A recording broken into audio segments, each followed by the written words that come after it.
Last month, 3 people in Odisha died after they entered a newly constructed septic tank through a manhole. 3 sanitation workers died after being engaged in manual scavenging on 4th of June in Karnataka. In March early this year, a 21-year-old sanitation worker in Greater Noida died after stepping into a sewer to clean it. On February 25th this year, 4 sanitation workers suffocated to death in a manhole in Kolkata. In Tamil Nadu, 4 people were exposed to the noxious fumes emanating from the sewer and died in the septic tank in October 2020. A total of 43 people died while cleaning sewers and septic tanks in Tamil Nadu during the last 5 years, the second highest after Uttar Pradesh, which reported 52 deaths. Now, these are just some of the instances and deaths that were reported. Many such deaths have not even been reported over the past few years. As manual scavenging continues to claim lives in India, the government has denied deaths due to this inhuman practice. On 28th of July, Minister of State for Social Justice and Empowerment Ramdas Athavale said that no deaths have been reported due to manual scavenging in the last 5 years. It is important to note that the government does not identify deaths due to manual scavenging and instead calls them deaths due to hazardous cleaning of septic tanks and sewers. Responding to the government's claims, Bezwara Wilson, the national convener of Safai Karamchari Andolan, which is an organization working to eradicate manual scavenging, said that at least 472 people have died cleaning human excreta in the past 5 years. Wilson says that the definition of manual scavenging is clear. It includes anyone who cleans human excreta, and this naturally includes those who have to enter manholes and tanks to clean it.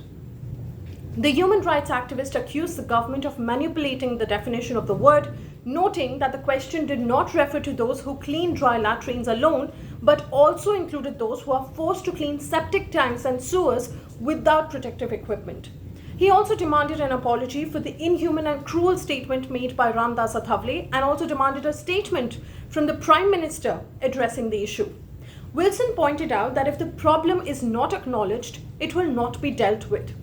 He said, when we kill these people, we must have the courage to say that it is due to some kind of mistake that we are going to prevent.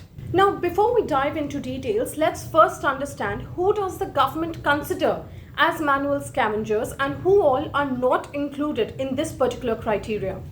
According to the data presented by the central government in Lok Sabha in February this year, 340 people had lost their lives while cleaning sewers and septic tanks across the country during the last 5 years. However, the government does not recognize those who regularly enter septic tanks and sewers for cleaning or maintenance as manual scavengers.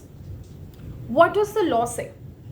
Now, according to the law, the Prohibition of Employment as Manual Scavengers and their Rehabilitation Act 2013, it states that the person must be engaged or employed on a regular contract basis and that people involved in cleaning excreta with the help of devices and using protective gear shall not be deemed to be a manual scavenger. Now, does caste and gender play a role in manual scavenging? Well, Minister of State Ramdas Athavale told the Lok Sabha on 27th of July that no such data is maintained by this department. However, as per data provided by Safai Karamchari Andolan, 98% of the people involved in manual scavenging are either women or Dalits. This implies that the caste system is such that only people of certain castes clean others' excreta. The website of Safai Karamchari Andolan mentions that those born into these particular castes are forced to do manual scavenging until they die. Responding to the government's recent claim, Sanjeev Kumar, who is the secretary of Dalit Adivasi Shakti Adhikar Manch, said that the number of deaths is anyway underreported and the government denying it completely is condemnable. In November 2020, last year, Union Housing and Urban Affairs Minister Hardeep Singh Puri had launched Safai Mitra Suraksha Challenge across 243 cities in the country. The move aimed to mechanize all septic tank cleaning operations by April 30th, 2021, this year.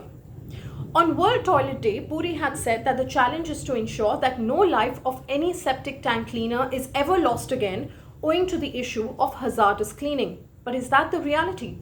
Have we been able to replace manhole with machine holes and ensure that no human has to go down a septic tank to clean it? No. But the government is trying to get away with a technicality. A report revealed that in India between 2017 and late 2018, one sanitation worker died every 5 days.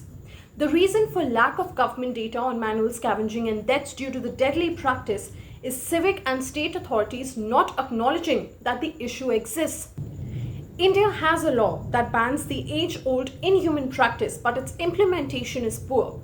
Despite stringent provisions in the law, municipal officials and private contractors employ mostly Dalits to carry out hazardous practices. According to Municipal Corporation of Delhi data, more than 2,400 sanitation workers died before reaching the age of retirement between 2013 and 2017. Even though the government denies the widespread persistence of this inhuman practice, sanitation workers and unions have time and again claimed that both private contractors and civic bodies still follow the practice of asking workers to enter drains and sewer lines to clean them, often without safety care. The crucial question is, how is the government going to prevent deaths? Instead of taking preventive measures to stop the deaths in the sewer line and septic tank, the government is saying that nobody died. Manual scavenging is an inhuman practice, and activists, including Bezwara Wilson, claim that it is even more inhuman to manipulate the data. Activists have described the government's response as a complete lack of apathy.